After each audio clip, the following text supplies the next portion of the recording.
ज्ञानदानी माँ शारदे, आज के इस कार्यशाला में एटा जनपद के सभी विद्या भारती से, चाहे वो सीबीएसई होगा, उत्तर प्रदेश बोर्ड होगा, जन शिक्षा होगा, शिशु शिक्षा होगा, उसके सभी आज जो प्रमुख ट्रेनर बनने जा रहे हैं विद्या भारती के लिए, उनके समक्ष विषय को रखना कि पंचपदीय शिक्षण प्रणाली जो है अपनी, जो लज्जाराम तोमर जी ने दी, राणा प्रताप जी ने दी, शंकर शरण श्रीवास्तव जी ने दी, उस चीज़ को हम किस तरीके से अपने एक्सपीरियंशियल लर्निंग के माध्यम से हम कैसे उसे आगे बढ़ा सकते हैं और किस तरीके से हम उसको समायोजित कर सकते हैं, इसके बारे में आज पूरा सत्र है और इसको आप सीखेंगे और मनन करेंगे और चिंतन करेंगे।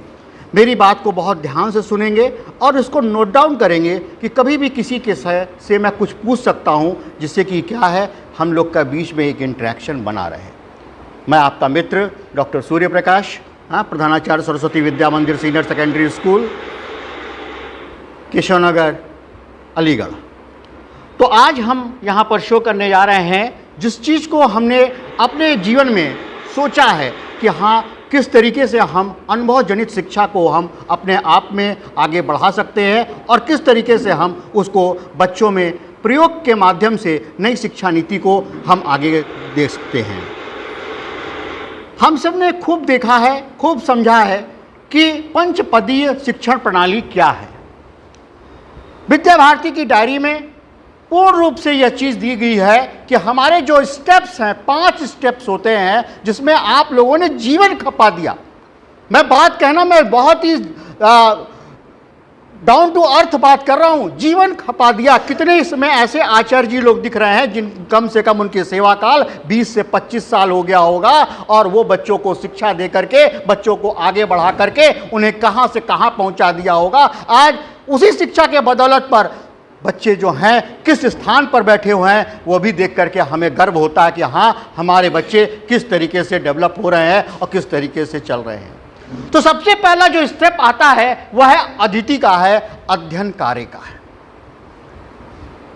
हम सब परिचित है कि नहीं परिचित है पंचपदीय शिक्षण प्रणाली से? हमको जरा बताइएगा। खूब परिचित हैं, सबने खूब लज्जाराम तोमर जी को सुना होगा, कुछ लोगों ने तो व्यक्तिगत देखा भी होगा, ठीक है ना।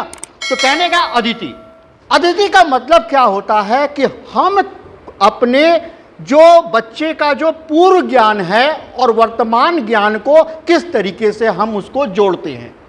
तो आचार्य नवीन विषय छात्रों के पूर्व ज्ञान से जोड़कर प्रस्तुत करते हैं। विषय की प्रकृति के अनुरूप पद्धति अपनाकर, अर्थात आचार्य के कथन को, श्रवण को प्रश्नोत्तर, वाचन, प्रयोग आदि के माध्यम से छात्र विषय वस्तु से संबंधित तथ्यों एवं सिद्धांतों की जानकारी करते हैं। शिक्षण विधियों को आचार्य दैनंदिनी में अंकित करते हैं।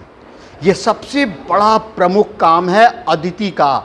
जब हम कभी डायरी बनाते हैं तो यह सोचते हैं कि बच्चे का पूर्व ज्ञान क्या था और वर्तमान ज्ञान क्या है, उसको समावेशित करके हम कुछ प्रश्न के माध्यम से, कुछ एक्टिविटी के माध्यम से, कुछ क्रियाकलाप कराने के माध्यम से, कुछ हम बच्चों को क्विज के माध्यम से, छोटे छोटे प्रश्नों के माध्यम से हम विषय वस्तु को कैसे निकालेंगे और कैसे हम आगे बढ़ेंगे। तो हम लोगों ने अदिति के बारे में खूब अच्छी तरीके से जाने हैं। डायरी हम बनाएंगे, डायरी हम मेंटेन करेंगे। अब हमें ये सोचना है कि न्यू एजुकेशन पॉलिसी ने हमें कौन सी नई चीज़ दे दी जिसके माध्यम से हमें अब अपने लेसन प्लान में अपने एक्सपीरियंशियल लर्निंग को शो करना है। सब आचार्य जी क्लियर इस बात को समझ लें, यह नई शिक्षा नीति के अंतर्गत शब्दों के हेर फेर हैं, सब हमने किया कराया है। हम लोग पुराने धुरंधर हो गए हैं, हम लोग को सब पता है। ये जो एक्सपीरियंशियल लर्निंग की बात आती है, अनुभव जनित शिक्षा की बात आती है, इसको 1984 में लज्जाराम तोमर जी ने अपनी किताब में शिक्षण के मूल तत्व में लिख गए। नई शिक्षा नीति तो 2020 में आई है। लेकिन वो लिख गए हैं। तो इसलिए हमें पूर्ण रूप से अपने मन को, मस्तिष्क को, दिमाग को सेट करना है कि हमें क्या उसमें ऐड करना है और किस तरीके से हम ऐड करके इसको हम आगे बढ़ा सकते हैं। नवाचार को भी शामिल किया जाएगा इसमें। बच्चों की रचनात्मक सोच, तर्क शक्ति, निर्णय, नवाचार की सोच विकसित होगी। मतलब जो हम लेसन प्लान बनाएंगे, अदिति के बिंदु में हमें जो जो बिंदु रखना है रचनात्मक सोच का, कि बच्चा कुछ सृजन कर सके, कुछ आइडिया लगा सके, कुछ जोड़ सके। तर्क शक्ति निर्णय, तर्क शक्ति का निर्णय का मतलब क्या हो गया कि कोई भी तार्किक ढंग से किसी प्रश्न का उत्तर देना, यह चीज जो होती है वो तर्क शक्ति निर्णय के अंतर्गत आती है। और नवाचार से विकसित होगा मतलब इनोवेटिव आइडियाज आएंगे। अब इनोवेटिव आइडियाज की बात कर रहे हैं, छोटा सा एग्जाम्पल मैं देना चाहता हूं यहां पर इनोवेटिव आइडियाज की बात पर, कि जब मैंने सन 2000 में मोबाइल खरीदा किसका? नोकिया का खरीदा। तो नोकिया का जब खरीदा, आचार्य जी यकीन मानना, मैं उसको देखता था तो मैं सोचता था एक समय ऐसा आएगा कि जब हम यहाँ पर कॉल करेंगे तो मेरी उधर से जो कॉल करेगा उसकी फोटो दिखाई देगी। ये मेरे दिल का चिंतन था। 2000 में, सन 2000 में नोकिया का फ़ोन मैंने खरीदा था, मैं मोबाइल यूज़ करता था उस समय।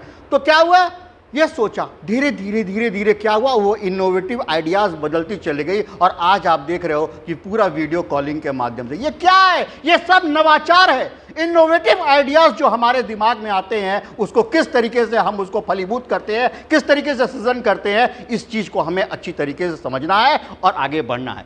इसके लिए शिक्षा विज्ञान का होना आवश्यक है। शिक्षा विज्ञान का मतलब पेडागॉजी। शिक्षा का विज्ञान जो होता है उसको क्या बोलते हैं? पेडागॉजी। इस पेडागॉजी का शब्द का प्रयोग नई शिक्षा नीति में बार बार आया है। इसको हम बहुत अच्छी तरीके से समझ के रखेंगे। इस दौरान बच्चों को स्थानीय शिल्पकारी, कारोबारी इंटर्नशिप के लिए मिलवाया जाएगा। डायरी अंकित करते समय एम्फेसिस, कॉन्सेप्चुअल अंडरस्टैंडिंग, वैचारिक समझ पर जोर देना चाहिए। इन बातों को विशेष रूप से ध्यान रखते हुए अदिति का काम पूरा करेंगे। यहाँ पर मैंने बोला कि शिल्पकारों, कारोबारियों से भी मिलवाना है। जान के रखेंगे कि नई शिक्षा नीति जो है वो पूरा कौशलात्मक है, स्किल्ड है। नई शिक्षा नीति के अंतर्गत यह कहा गया है कि हर बच्चे को ज्ञान दो, लेकिन साथ में उसके हाथों में कौशल दे दो। आज क्या है? पारंपरिक अध्ययन है। पारंपरिक अध्ययन का मतलब क्या हुआ? इंटर किए, बीए किए, एमए किए और पीएचडी कर लिए, फिर भी घर बैठे हुए हैं, कोई जॉब ही नहीं है। अब कहा गया कि भैया तुम बिजली बना लोगे, नहीं कर सकते। इंजेक्शन लगा लोगे, नहीं कर सकते हैं। हाँ, टेबल कुर्सी सही कर सकते हो, नहीं कर सकते हैं। हम राजा बाबू की तरह बैठे हुए हैं क्योंकि हमारे पास कौशल नहीं है। हमने अपने आप को शिक्षा के अंतर्गत जो छोड़ के रखा हुआ है, इसके अंतर्गत कुछ नहीं है। तो कहने का मतलब क्या है?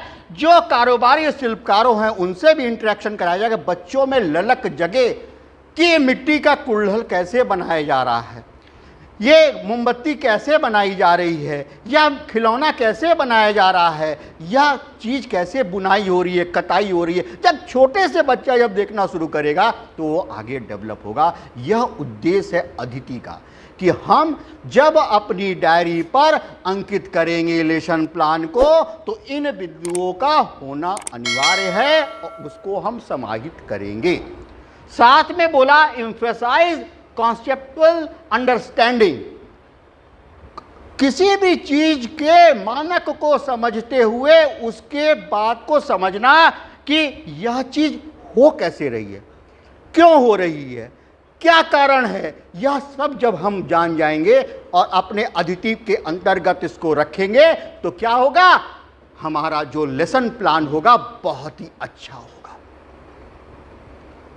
बात समझेंगे, इसको बहुत क्लियर कट बात समझेंगे कि यहां पर एक्सपीरियंशियल लर्निंग को, अनुभव जनित जो हमने सीखा है, जो हमने पढ़ाया है, उसको हम कैसे अपने पाठ्यक्रम में लेकर आएं और समराइज कर दें। यही जो चीज होती है हमारी टेक्निक है। और ये कोई बड़ी बात नहीं है। इंग्लिश माध्यम के स्कूल, पब्लिक स्कूल और भी जो ईसाई मिशनरियों के स्कूल चल रहे हैं, उनमें यह पंचपदीय शिक्षण प्रणाली और इस तरीके की अदिति बोध की कार्य को कराना बड़ा आश्चर्यजनक माना जाएगा। लेकिन हम सब पूर्ण रूप से यहाँ पर ट्रेंड है पहले से ही। लज्जाराम तोमर जी और विद्या भारती के विभिन्न अधिकारियों के माध्यम से हमें पता है कि हमें क्या करना है।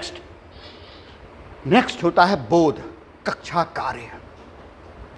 खूब अच्छी तरह जानते हैं आप लोग कि जब हमारा लेसन प्लान बन जाएगा, हम आकर के कक्षा में पढ़ाएंगे, छोटे छोटे गतिविधियों के माध्यम से, क्वेश्चन के माध्यम से, कोई एक्टिविटी कराएंगे, कुछ प्रयोग कराएंगे और उसके माध्यम से हम बोध कार्य को प्रस्तुत करेंगे। बोध कार्य की स्थिति क्या है? इस द्वितीय चरण में छात्र विषय वस्तु के सिद्धांत तत्व को समझने का प्रयास करते हैं।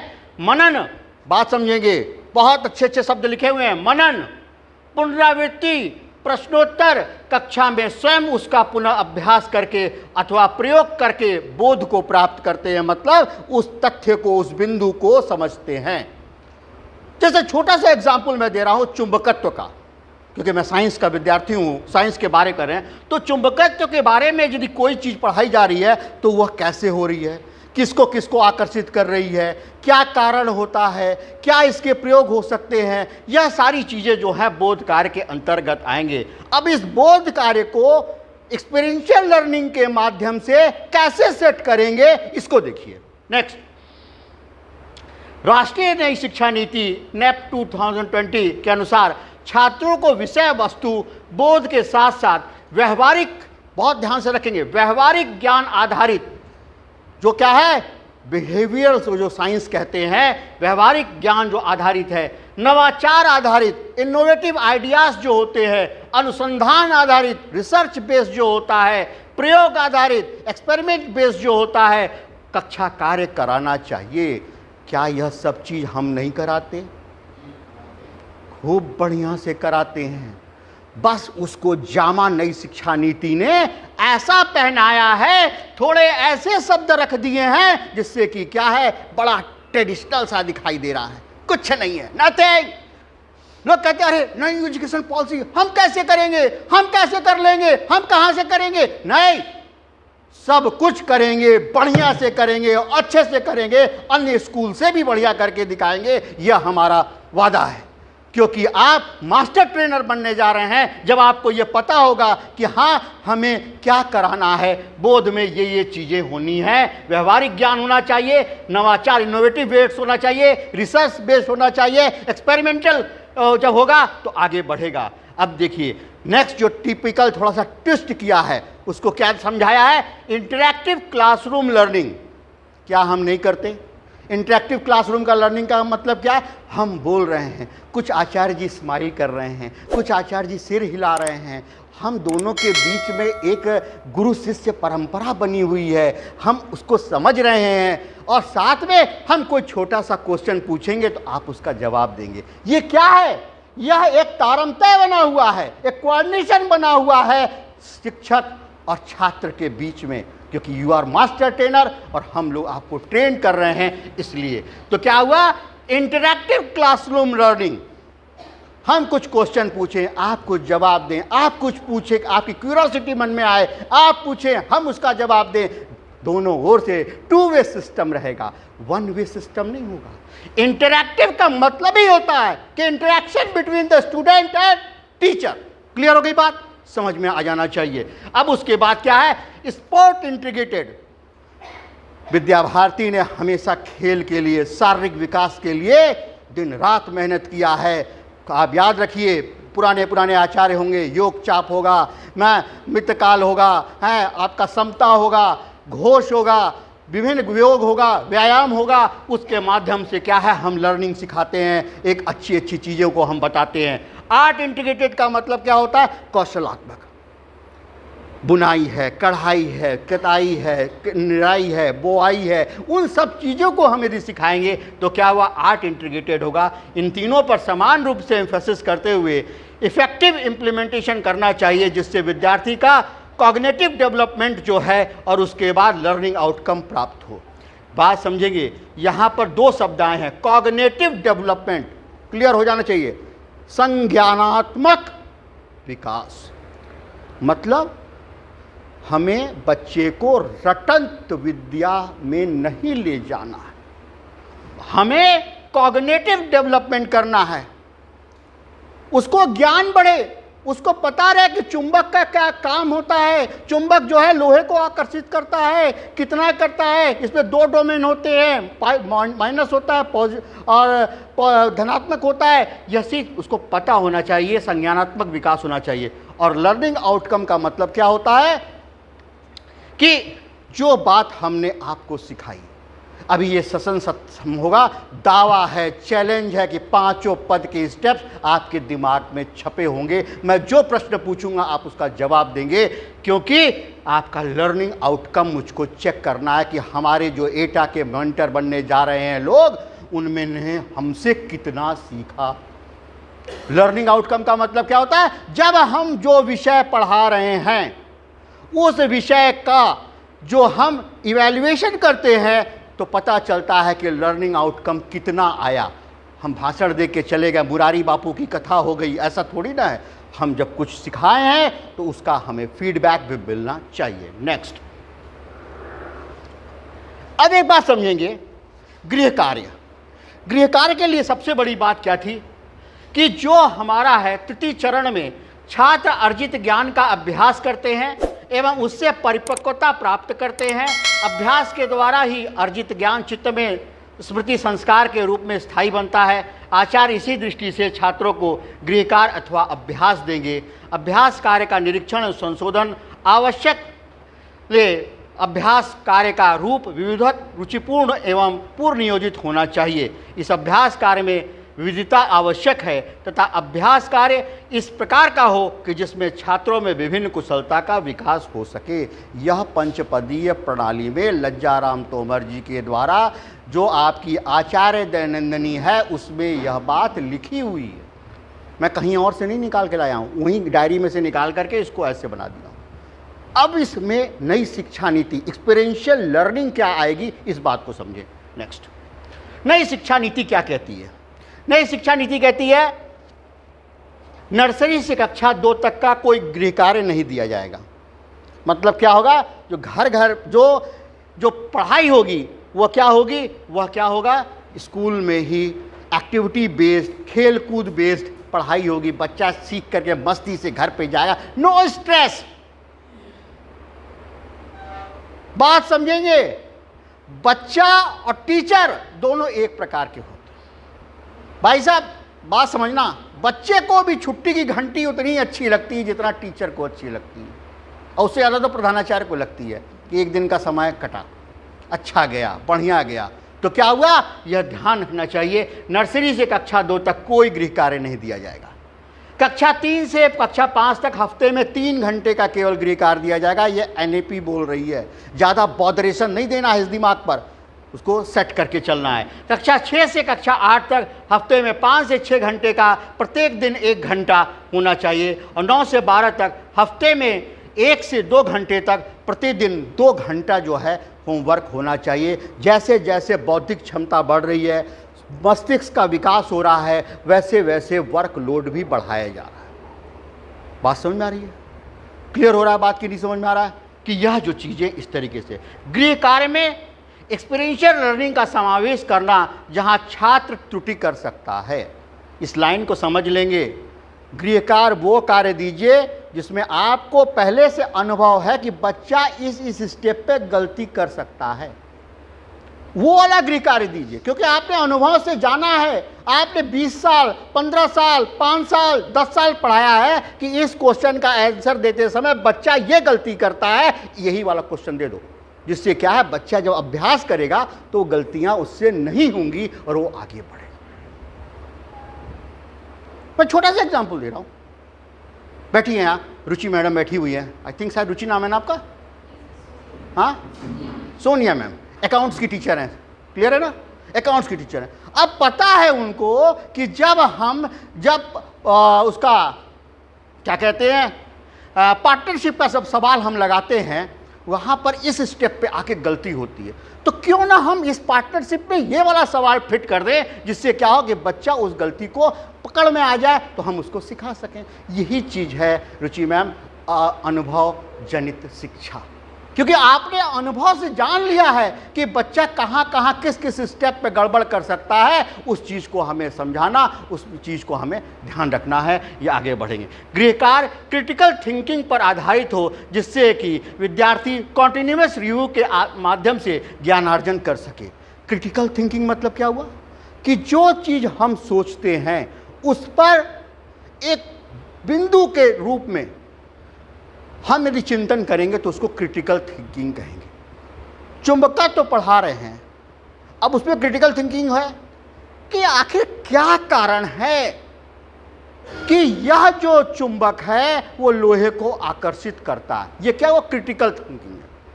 क्यों करता है, यह भी क्रिटिकल थिंकिंग है। किसके कारण करता है, वो भी क्रिटिकल थिंकिंग है। तो इस तरीके से क्रिटिकल थिंकिंग द्वारा जो है सोच करके चलेंगे तो बहुत अच्छा होगा। गृह कार्य ऐसा हो जो रोट लर्निंग को समाप्त करे। याद रखेंगे, एक शब्द आता है रोट। रोट मतलब होता है रटंत। आर से रोट, आर से रटंत, याद रखिएगा। रोट लर्निंग मतलब रटंत विद्या। और एक बात ध्यान रखेंगे, नई शिक्षा नीति में रटंत विद्या में जो आचार्य जी काम कराएंगे उन पर 5,000 रुपए की पेनल्टी और स्कूल पर 25,000 रुपए की पेनल्टी रखी गई है। रटंत विद्या नहीं होनी चाहिए, ज्ञानार्जन होना चाहिए। इस चीज का ध्यान रखना है। नेक्स्ट, प्रयोग। अब बात समझे, प्रयोग इसको पढ़ लीजिएगा।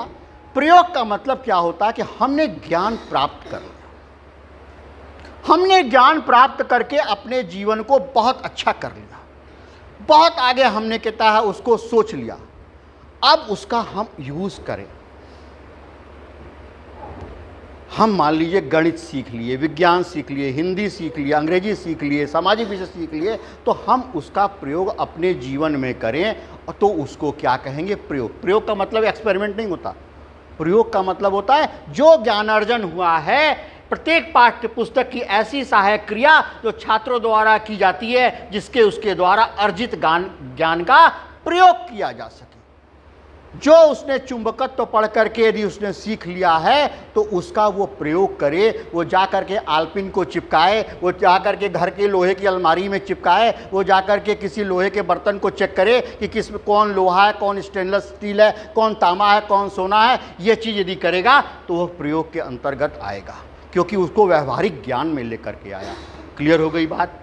नेक्स्ट है, भाषा एवं साहित्य के पाठ्य विषयों में अभिनव, अंतराक्षरी एवं वाद विवाद प्रतियोगिता तथा इतिहास में प्राचीन स्थलों का अवलोकन, सिक्कों का संग्रह, सर्वेक्षण, मानचित्र, रेखाचित्र का अंकन करना इत्यादि सहपाठ्य क्रियाएं अर्जित ज्ञान को क्रियात्मक रूप से देने को अपनाई जा सकती है। तो मतलब क्या हुआ कि पूरा का पूरा जो है वाद विवाद होगा, अंताक्षरी होगी, या किसी माध्यम से हो कि हम बच्चे को विषय वस्तु दे सकें। तो कहने का मतलब क्या हुआ कि यह चीज़ें जो होती हैं वह प्रयोग के अंतर्गत आती हैं। अब इसी में क्या हुआ, एक्सपीरियंशियल लर्निंग कहाँ पे गई, इसको देखिए। नेक्स्ट, इस वीडियो को बहुत ध्यान से देखिएगा, बहुत ध्यान से। मैं क्वेश्चन पूछूंगा।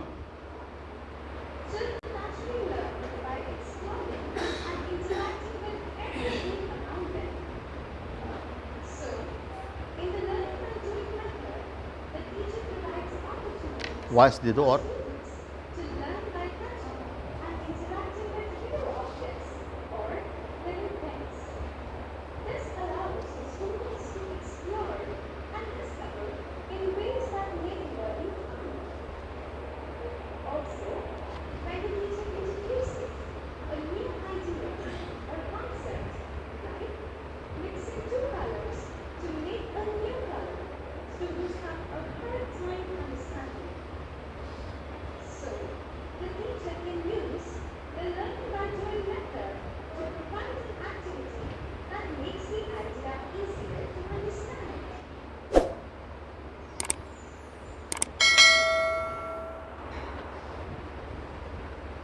अनुभव से ज्ञान प्राप्त करना, करके सीखना, लर्निंग बाय डूइंग।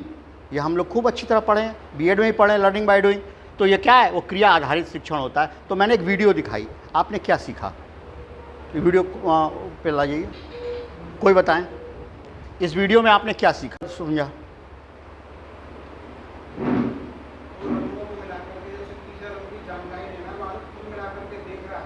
बहुत सुंदर, बहुत सुंदर, बहुत सुंदर। हाँ, कौन सा सिद्धांत पारित हो रहा है इससे? लर्निंग बाय डूइंग, ठीक है ना? बैठ गया सर आप। हाँ,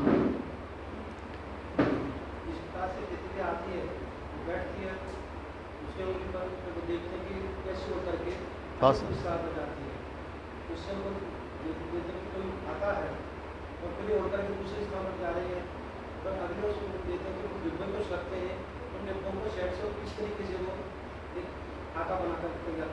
बहुत सुंदर, बहुत बहुत अच्छा। विशेष ताल करो। हमने एक बात दिखाई, हमने दिखाया कि कैसे लर्निंग बाय डूइंग को, तितली को देखकर कलर को कॉम्बिनेशन करके उसको मैनेज किया। अब आइएगा नेक्स्ट जो है कि राष्ट्रीय शिक्षा नीति में बालक ज्ञान को पुस्तक की सीमित नहीं रखना है, बल्कि उसको कला, क्राफ्ट, ड्रामा, म्यूजिक, खेल गतिविधियों के द्वारा जीवन में उतारना है। ठीक है ना, ये ध्यान रखना है। अब उसके बाद क्या है, मल्टी डिसिप्लिनरी स्टडी, बहुविषयक अध्ययन को बढ़ावा दिया जाए और लर्निंग बाय डूइंग के प्रतिपादन हो सके, जो मैंने आपको भी दिखाया। करके दिखाओ, हर चीज़ को क्या है समझा करके दिखाओगे तो क्या होगा, बहुत अच्छा वो डेवलप हो जाएगा। नई शिक्षा नीति के अनुसार पाठ्यक्रम की रूपरेखा इस प्रकार की हो कि ज्ञान में जिज्ञासु प्रवृत्ति का होना एक आवश्यक बन जाए। बच्चे को जिज्ञासा हो, हर चीज़ में जिज्ञासा कि ये कैसे हो रही है, ये क्यों हो रहा है, एसी ठंडा क्यों कर रहा है, पंखा क्यों चल रहा है, ये प्रोजेक्टर कैसे काम कर रहा है, ये मोबाइल में रिकॉर्डिंग क्यों हो रही है, इसका क्या यूज़ होगा। जिज्ञासा भाई साहब, जब तक जिज्ञासा नहीं आ गया लर्निंग बाय डूइंग, तो ये ध्यान रखेंगे जिज्ञासा होना बहुत जरूरी है। जिसके पास जिज्ञासा होगी ना वो जरूर सीखेगा, और जिसके पास जिज्ञासा नहीं होगी, अरे क्या ट्रेनिंग करा रहे हैं, पता नहीं विद्या भारती ने क्या बवाल पाल दिया। अच्छे खासा तो स्कूल चल रहा था, तनख्वाह तो मिल नहीं रही थी, एक नया सा टुटुम्मा लगा दिया कि नई शिक्षा नीति है। अरे नहीं, हमारा देश बदल रहा है। याद रहे जब ये कहा गया कि यदि किसी देश की दिशा बदलनी है तो वहाँ का एजुकेशन सिस्टम बदल दो। मैकाले नहीं घुस पाया था, ये अंग्रेजी शासन जो आया है उसमें नहीं घुस पाया। मैकाले को स्पेशली यहाँ पे रखा गया कि भैया जा यहाँ की गुरुकुल की प्रक्रिया को तोड़ दे, खत्म कर दे, नौकरी के लिए बच्चों को पढ़ाया जाए, नौकर बनाया जाए। इसलिए मैकाले ने शिक्षा पद्धति दी। और भारत देश की आज़ादी के बाद 1952 में जो शिशु मंदिर खुला, उसका एकमात्र उद्देश्य यही था कि मैकाले शिक्षा पद्धति को खत्म किया जाए और यह सिस्टम लेकर आया जाए। आज 70 साल लग गए उस सिस्टम को करते करते, अब जाकर के नई शिक्षा नीति आई है और 2030 में मैकाले की शिक्षा पद्धति का खत्म हो जाएगा, सब स्वायत्ता हो जाएगी। आप उस बदलाव की घड़ी के आचार्य हैं जब देश की शिक्षा जो है वो बदल रही है। देश का तख्ता, देश का सोच, देश की दिशा, देश की धारा, हर चीज़ बदल रही है। वो समय आप आचार्य बने हैं और उसमें क्या है, मेंटर के रूप में आपको तैयार किया जा रहा है कि आप इस तरीके की भाषण दे करके लोगों को, जन जन को ये सिखाएं कि नई शिक्षा नीति क्या है। क्लियर हो गई बात? नेक्स्ट, प्रसार। हमने खूब पढ़ लिया, हमने नई शिक्षा नीति पढ़ ली, हमने खूब ज्ञानार्जन कर लिया, क्या फायदा हुआ? डॉक्टर सूर्य प्रकाश के पास सारा ज्ञान मौजूद हो गया। अब उस ज्ञान को हम यदि बांटेंगे तभी जाकर के न प्रसार होगा। हमने पढ़ा है, हमने स्टडी किया है, हमने पावर पॉइंट बनाया है, हमने टीचर लगाए हैं, हम किए, तो आज हम आपको बताने के योग्य हैं। कुछ लोग को बात समझ में आ जाएगी, उनको हमेशा याद रहेगा कि अलीगढ़ वाले प्रधानाचार्य जी आए थे, उन्होंने बड़े अच्छे ढंग से समझाया, बड़ा मज़ा आया, 45 मिनट 1 घंटा कैसे निकल गया, बोरियत नहीं हुई और हमारा बड़ा अच्छा समय पास हुआ और हमें एक एक बिंदु क्लियर हो गया। तो क्या हो गया, यह उद्देश्य होता है किसका? प्रसार का। जब बच्चा ज्ञान प्राप्त कर लेगा तो खुद कुलबुलाएगा कि हमको ये बात इनको भी बतानी है, इनको भी बतानी है, इनको भी बतानी है, इनको भी बतानी है, जिससे कि क्या होगा, उसका प्रचार प्रसार हो जाएगा। तो यह चीज होती है सही दिशा में ज्ञान अर्जन करने के बाद उस विषय वस्तु को समाज में अपने जो कमजोर छात्र हैं उनको लेकर के जाना और उनके समक्ष जाकर के सिखाना, यह सबसे बड़ी भी होती है। विषय के अध्ययन, बहुत अभ्यास प्रयोग के द्वारा प्राप्त ज्ञान आत्मसात कर उस ज्ञान का प्रसार अथवा विस्तार करना, इस पद्धति का पंचम पद है। ज्ञान के प्रसार के लिए विविध प्रयास करना चाहिए। स्वाध्याय और प्रवचन। स्वाध्याय मतलब क्या हुआ, सेल्फ स्टडी। सेल्फ स्टडी क्या, स्वेन अधीयते इति स्वाध्यायम्, अर्थात अपने द्वारा अध्ययन किया जाए, इसे स्वाध्याय कहते हैं। हम अपने अपने विषय, कोई गणित का होगा, कोई अकाउंट का होगा, कोई बीएसटी का होगा, कोई बायो का होगा, कोई साइंस का होगा, कोई हिंदी का होगा, अंग्रेज, अपने विषय का जरूर पढ़ाई करना चाहिए, स्वाध्याय करना चाहिए, जिससे हम बच्चे को दे रहे हैं वो अच्छे से अच्छा दें, त्रुटि रहित रह दें, अच्छा ज्ञान दें, बच्चा हमें याद करे। कल अलीगढ़ में क्या हुआ, शिक्षक दिवस मनाया गया। 4 मंचों से मुझको सम्मानित किया गया। डॉक्टर सूर्य प्रकाश मार, सब जगह इंटरनेशनल गुडविल सोसाइटी ने भी दिया, मानव कल्याण ने भी दिया, अवार्ड दिया। लेकिन क्या उस अवार्ड का उद्देश्य, जब हम अपने ज्ञान को जब तक समाज के समक्ष लेकर के न जाएं। मैंने एक ही प्रवचन दिया कि यह नई शिक्षा नीति का एकदम रूट आधार पर, मतलब जमीन के आधार पर जाकर के जन जन मानस तक ये शिक्षा पहुंचेगी, तभी जाकर के देश का कायाकल्प होगा। ढिढोरा पीटने से कुछ नहीं होगा। नई शिक्षा नीति आई, न्यू एजुकेशन पॉलिसी आई, नैप आ गया, हो गया, लेकिन ये जन मानस तक पहुंचेगा तभी जाकर के बात बनेगी, तब आगे बढ़ेगा। नेक्स्ट, नई शिक्षा नीति क्या कहती है? नई शिक्षा नीति कहती है जब स्वाध्याय हो जाएगा तो उसमें नवीन अर्जित ज्ञान, पंचतंत्र की मूल कहानियां, जातक हितोपदेश, अन्य मजेदार दंत कथाओं, भारतीय परंपरा से प्रेरक कहानियां पढ़ करके उससे ज्ञान प्राप्त करना, छात्र छात्राओं को विभिन्न माध्यमों के पुस्तक पत्रिकाओं के उपलब्ध कराना, ई पाठशाला और इंटरनेट के माध्यम से रोचक जानकारी प्राप्त कराना, इससे छात्र छात्राओं का ज्ञानार्जन हेतु आवश्यक अनुसंधान प्रवृत्ति का विकास होगा। स्वाध्याय में लैंग्वेज बैरियर नहीं, बहुत बड़ा टॉपिक है लैंग्वेज बैरियर। अब एक बात समझो, नई शिक्षा नीति ने एक बात बोली है, आचार्य जी समझ लें, न हिंदी चाहिए, न अंग्रेजी चाहिए, न ब्रज चाहिए, न गांव चाहिए, अपनी बोली चाहिए। कहा भयो, कहाँ जा रहे हो, बेड़ई खाए कि ना खाए, उस भाषा में भी आप यदि शिक्षा दे रहे हैं और बच्चे को ज्ञानार्जन हो रहा है, मतलब आप सही दिशा में चल रहे हैं। कोई अंग्रेजी की बाध्यता नहीं है, कह दिया सबको, भारत हिंदू राष्ट्र है और इसकी राष्ट्रभाषा हिंदी है, पढ़ाना है तो हिंदी में पढ़ाओगे, नहीं पढ़ाओगे आपको पता नहीं है। चाइना में है, रसिया में है, जब आप जाओगे ना वहाँ मेडिकल करने तो पहले आपको 6 महीना रसिया पढ़ाई जाएगी, 6 महीना चाइनीज़ पढ़ाया जाएगा, तब आप वहाँ क्या अध्ययन कर सकते हो। और भारत देश में क्या है, जो आएगा वो कहता है बस अंग्रेजी भोंकना शुरू कर देगा, नो, हिंदी में बोलो। जब हमारी राष्ट्रभाषा हिंदी है तो हमें तो अपनी भाषा का भी क्या है, स्वाभिमान रखना है, गर्व रखना है, राष्ट्रीयता की पहचान बनानी है, तो स्थानीय भाषा में करो, अपने अलीगढ़ी की भाषा में, अपने क्या है एटा की भाषा में, अपने गांव की भाषा में भी ज्ञान अर्जन दोगे तो बच्चा समझेगा।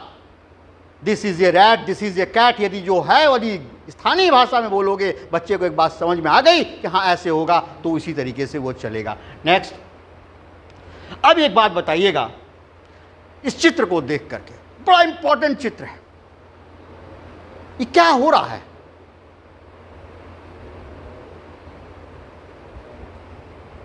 पता नहीं क्या है, वो पहिया उजर टाइप का दिखाई दे रहा, उधर दिमाग में दिखाई दे रहा, भगवान जाने इधर से उधर घुस रहा है, क्या है?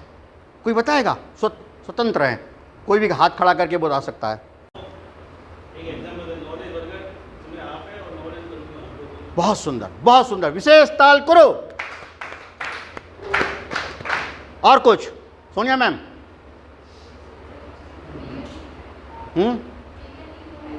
क्लियर नहीं दिखाया? नहीं, आपको ये दिख रहा है ना कि एक ब्रेन है, एक दूसरा आदमी है। बहुत अच्छा, बहुत अच्छा, और कोई आचार्य जी? बहुत अच्छा, ये ज्ञान अपने दूसरे को बांट रहे हैं। और आगे इधर से आचार्य जी बोलो।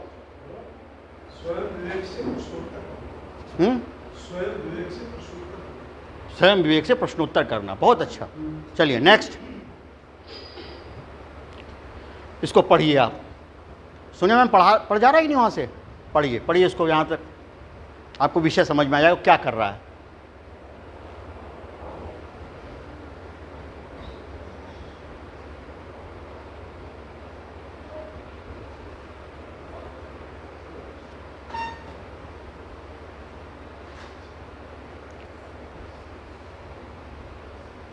बैक जाइए, बैक जाइए सौरभ सर, बैक जाइए। क्या हो रहा है? हाय हाय। नॉलेज वर्कर कौन है? अपने क्लास का अच्छा बच्चा जिसने गेन कर लिया, उसने स्वाध्याय कर लिया, अब उसको प्रसार करना है। तो प्रसार किसको करेगा?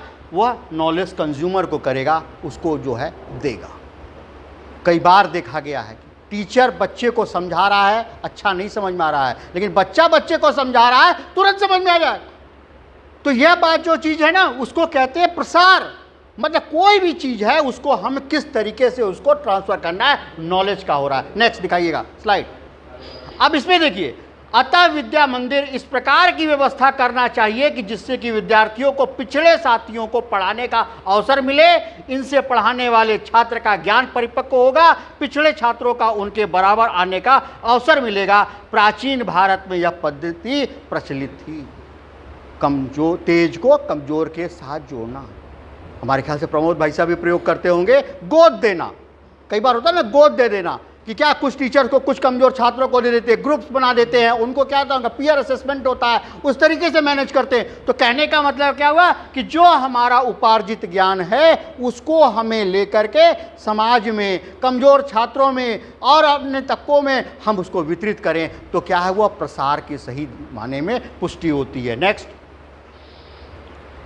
अब इसमें क्या है, जो एक्सपीरियंशियल लर्निंग क्या कहता है कि राष्ट्रीय शिक्षा नीति के अनुसार छात्रों में जो ज्ञान प्राप्त किया है वह ज्ञान समाज में सेवा, सुन लें, सेवा, अहिंसा, स्वच्छता, त्याग, नैतिक आचरण, पर्यावरण के प्रति सम्मान, मदद करना, शिष्टाचार, क्षमा, करुणा, देशभक्ति, लोकतांत्रिक दृष्टिकोण, अखंडता, न्याय, स्वतंत्रता, समानता और बंधुत्व की भावना को समाज के प्रति अपने प्रवचन के माध्यम से प्रस्तुत करेगा। इससे समाज का कल्याण होगा। यह एक्सपीरियंशियल लर्निंग बोल रही है, नई शिक्षा नीति बोल रही है। कौन सी नई चीज़ बोल रही है आचार्य जी, बता दो।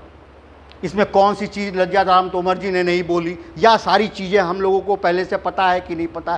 थोड़ा सा मॉडिफिकेशन करके उसने नई शिक्षा नीति को इस तरीके से दिया कि समाज में यदि समझ लो कि यदि नैतिक आचरण आ गया तो आधा से ज्यादा समाज सुरक्षित शुद्ध हो गया।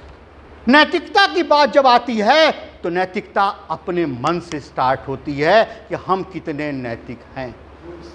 हम किसी से सहयोग मांग रहे हैं तो वो कितना सहयोग कर रहा है, यह नैतिकता का विषय है।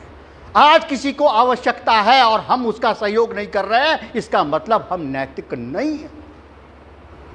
तो यहां पर पर्यावरण के प्रति सम्मान, यदि यह जितना पेड़ पौधे कट रहे हैं समाप्त हो गए, जंगलों का सीमेंट का कंक्रीट बन गया, तो जो प्राणदायी वायु है, ऑक्सीजन है, कहां से प्राप्त होगी?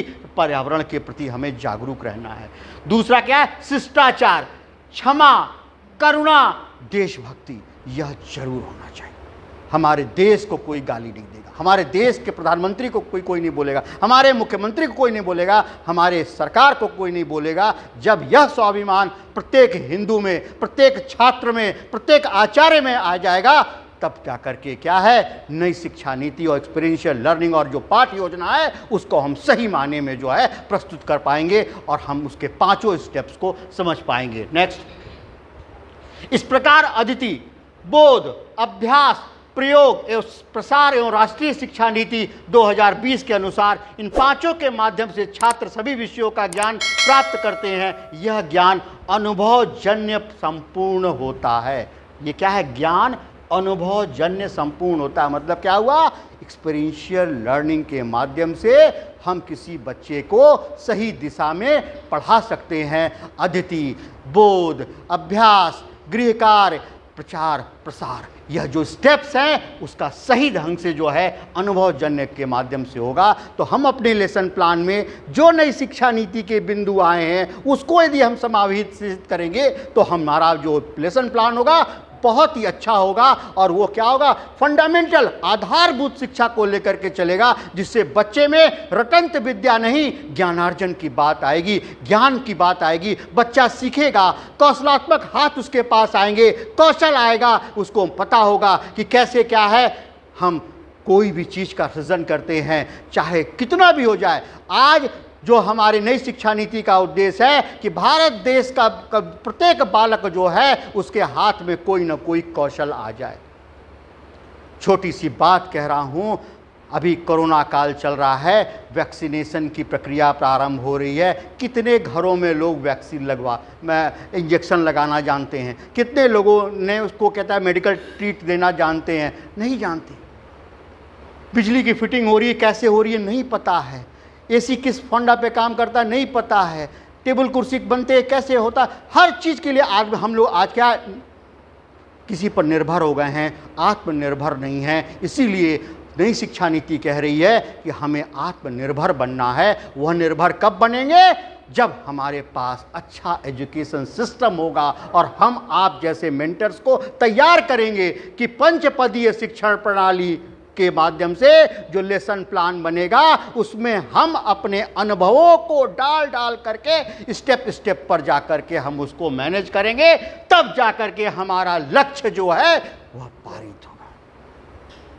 मित्रों ध्यान रखना, ये जो लक्ष्य है ये आसान लक्ष्य नहीं है। इसके लिए कितने मनीषियों ने अपना बलिदान दिया है, अपने आप को खपाया है, तपाया है, जलाया है, तब जाकर के इस लक्ष्य की प्राप्ति हुई है। तभी मैं बोल रहा हूँ 1952 से जो मैकाले शिक्षा पद्धति को तोड़ने की प्रक्रिया शुरू हुई, आज 70 वर्ष बाद जाकर के नई शिक्षा नीति में बदलाव आया है और उसके अनुरूप जो है वो कार्य होने की प्रक्रिया जो है प्रारंभ हो रही है। और हम उस बदलाव की घड़ी के अध्यापक हैं, आचार्य हैं, शिक्षक हैं, जब इस देश का पूरा एजुकेशन सिस्टम बदलने वाला है, जिसमें हमारी आहुति होगी, इस यज्ञ में अनिवार्य रूप से होगी, आप जैसे मेंटर्स के माध्यम से होगी। इस चीज़ को ध्यान रखेंगे। विद्या भारती का भी संकल्प है, हमारा संकल्प हर हाल में नई शिक्षा नीति को प्रभावी रूप से लागू करना है, जिससे कि भारत देश का भविष्य उज्जवल हो सके, भारत पुनः विश्व गुरु के स्थान पर स्थापित हो सके।